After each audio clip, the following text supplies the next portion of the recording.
Narapidana itu sengaja mengiris pakaiannya. Kemudian, saat bertugas, ia mengasah jarum jahit dan menggunakannya untuk menyulam pola baru di atas area yang rusak, menutupi tanda-tanda penjara tersebut. Dia bahkan memodifikasi topinya dengan menyemprotkan logo Nike palsu di atasnya. Hanya dengan mengenakan pakaian yang telah dimodifikasi ini, dia tidak akan mudah dikenali setelah melarikan diri dari penjara. Selanjutnya, sambil memeriksa masalah mekanis truk pengiriman untuk pengemudi, dia diam-diam mengukur jarak antara dua balok baja di bawah sasis. Kemudian, dia membuat papan kayu dengan ukuran yang sama, cukup besar untuk dia berbaring di atasnya. Saat pengemudi itu kembali untuk mengantarkan barang di lain waktu, itulah saat terbaik baginya untuk melarikan diri dari penjara. Setelah muatan diturunkan, dengan menggunakan deru mesin truk sebagai penutup, Jimmy dengan cepat meraih papan dan berguling ke bawah kendaraan, mengamankannya di antara dua balok baja. Hanya dengan bersembunyi di atas papan ini dia bisa melewati pos pemeriksaan keamanan berikutnya.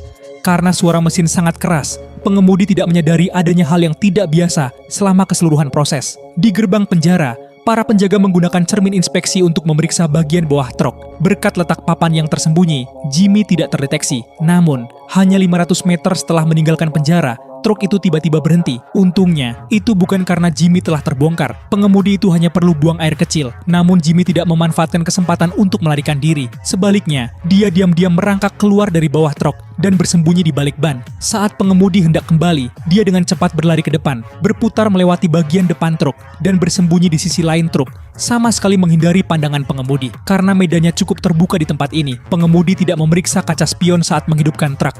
Hal ini memungkinkan Jimmy untuk berhasil melarikan diri. Setelah sampai di hutan, dia segera melepas jaketnya dan mengenakan topi yang telah dimodifikasi, menyamar sebagai orang yang sedang lewat. Dia pikir dia sudah aman sekarang, namun di luar dugaan, polisi mengejarnya dengan kecepatan yang luar biasa. Melihat mobil-mobil polisi semakin mendekat, Jimmy tidak panik. Sebaliknya, dia mendorong troli belanja dan berjalan masuk ke toko mainan seperti orang normal. Kemudian, ketika tidak ada orang di kamar mandi toko, dia menyelinap ke salah satu bilik dan membuka panel langit-langit di atasnya. Dia dengan cepat memanjat. Saat polisi menggeledah area tersebut, dia sudah mengganti panel langit-langit dan bersembunyi di sana tanpa terdeteksi sama sekali. Yeay!